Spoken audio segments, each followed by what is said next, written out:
நண்பர்கள் அனைவருக்கும் வணக்கம். எல்லா சீசன்லயும் கிரிஞ்சு பண்ற யாரையாவது ஒருத்தர உள்ள அனுப்பிருவாங்க.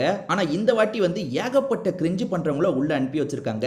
அதுல முக்கியமானதுன்னா இந்த வியானா தான். இந்த வியானா வந்ததுல இருந்தே பயங்கர ஓவர் ஆக்ஷனுங்க. இந்த ஆசினி பண்ணுவாங்க பாத்தீங்களா? அதாவது ஜெனிலியா வந்து ஆசினியா நடிக்கும்போது ஒரு மாதிரி வித்தியாசமா நடிச்சிருப்பாங்கல்ல. அதை விட டபுள் மடங்கு ட்ரிபிள் மடங்கு பண்றாங்கங்க. அதாவது ஆசினி பண்ற மாதிரி பண்ணா கூட நம்ம பார்க்கலாம். ஆனா அதை விட ஓவர் ஆக்டிங் பண்றாங்க.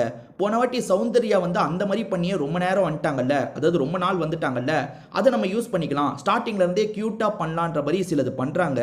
ரொம்ப ரொம்ப ஆர்டிஃபிஷியலா இருக்குங்க. அதாவது எந்த அளவுக்கு ஆர்டிஃபிஷியலா இருக்குன்னா இவங்க நடிக்கிறாங்கன்றது தெளிவா தெரியுது. விஜய் சேதுபதியும் என்ன பண்றதுன்னு தெரியாம அப்படியே மேனேஜ் பண்ணிட்டு இருக்காரு. அதாவது விஜய் சேதுபதி பக்கத்துல வந்து நிக்கிறாங்க. சரி, எனக்கு உங்க பக்கத்துல இருக்கிறதுக்கு ஷையா இருக்குன்னு சொல்றாங்க. உடனே அவர் மேல அங்க போய் நின்றுங்கன்ற மாதிரி கொஞ்சம் தள்ளி போக சொல்லி கலாய்ச்சிட்டாரு. ஸோ வீட்டுக்குள்ள வந்ததுக்கு அப்புறமா இவங்களோட ரியாக்ஷன்லாம் அப்படிதான் இருக்கு. ரொம்ப ஓவர் ஆக்ஷன் பண்ற மாதிரி இருக்குங்க. பார்க்கவே தெரியுது இவங்க தெளிவா நடிக்கிறாங்கன்ட்டு.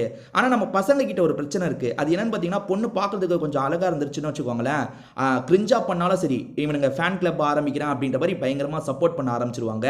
ஸோ அந்த மாதிரி பாருங்களேன், இந்த பொண்ணெல்லாம் வந்து போக போக பயங்கரமா சப்போர்ட் பண்ண ஆரம்பிப்பாங்க பாருங்க. பொண்ணு அழகா இருந்து இந்த மாதிரி கிரிஞ்சு பண்ணா ஓகே. பொண்ணு ஒரு மாதிரி பார்க்கறதுக்கு நல்லா இல்ல, அது கிரிஞ்சு பண்ணா மட்டும் வச்சு கலாய்ப்பாங்க. ஏன் திவாகரை கலாய்க்கிற நீங்க இந்த பொண்ணையும் கலாய்க்கணும்ல? திவாகர் பண்றது உங்களுக்கு கிரிஞ்சா இருக்கு, என்னடா இவன் பைத்தியக்கார மாதிரி பண்றானா, இந்த பொண்ணையும் அப்படி பேசணும்ல.